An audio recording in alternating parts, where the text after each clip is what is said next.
I have a bunch of dishes that I have to do, but I just want to mention that the weather is so beautiful right now. It's kind of like a summer rain, so it's hot outside, but it's raining, and so it smells like rain, and it's just so gorgeous. Alhamdulillah, we really need the rain.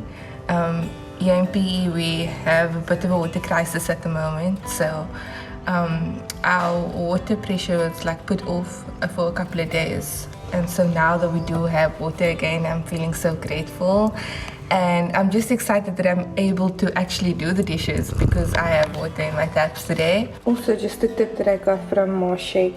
If you're watching this, Shaik, I love you. Use bleach in your water because it keeps your cloths nice and clean. I think that water is something that we take for granted quite often. Here in PE, the water that comes out of the taps is actually like not really that drinkable, and so we have to buy bottled water, which we have, alhamdulillah, so that's also a blessing. Times like this, when you can be so grateful, life just seems a bit better, and it's a perfect time to make dua also as it rains. And with the upcoming Ramadan, I'm just thinking about what I need to ask for.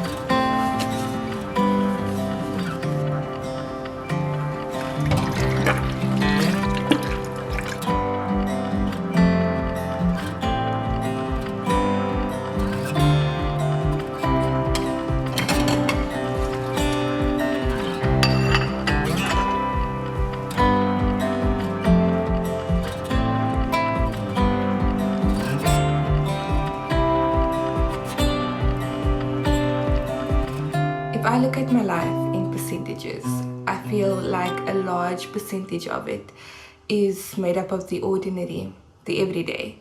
And I feel like that's the case for most people.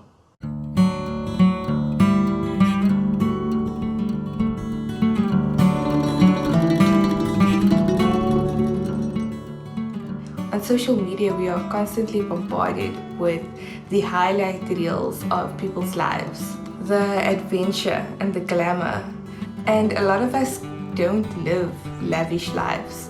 In fact, I feel like even for those who can live glamorously, don't live like that 100% of the time. I think that it's actually just a little tiny portion of their lives that are like that. It's just that, the highlights. Even me, I only share the highlights of my life on social media, but a large portion of my life is filled with the mundane. And so I feel like for my New Year's resolutions this year, one of them is to romanticize the mundane. Because if such a large portion of my life is made up of the mundane, then why not celebrate that?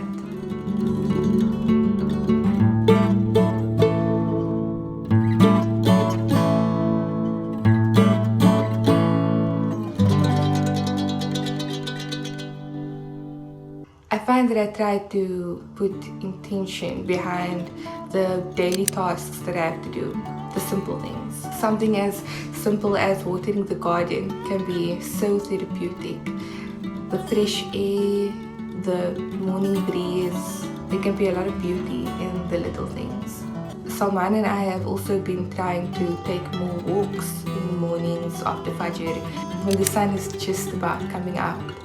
And I think that the crisp morning air is so refreshing, and I also feel like I have the privilege of living in such a beautiful and safe environment, alhamdulillah, and so why not take advantage of that?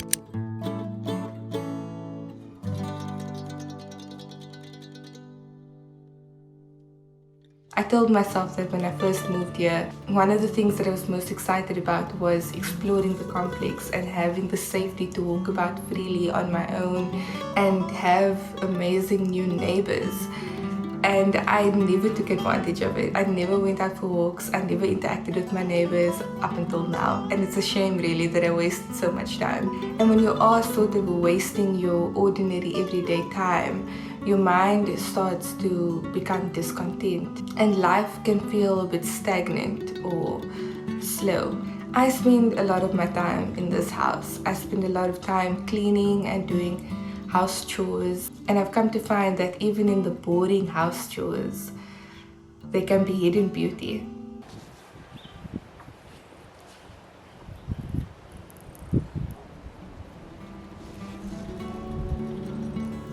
Doing the laundry used to be something that I dreaded, but once I slowed down and put intention behind what I was doing, I found a lot of contentment. On days where I've spent a lot of time inside the house, editing in front of a screen, taking a break and going outside can feel so refreshing. Piper loves doing the laundry with me. She just loves it when I'm outside and I can play with her in the grass, and it can bring me a lot of joy just doing the laundry.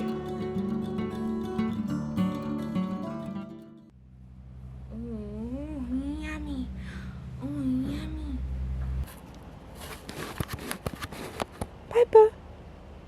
Piper. Come, we go inside now.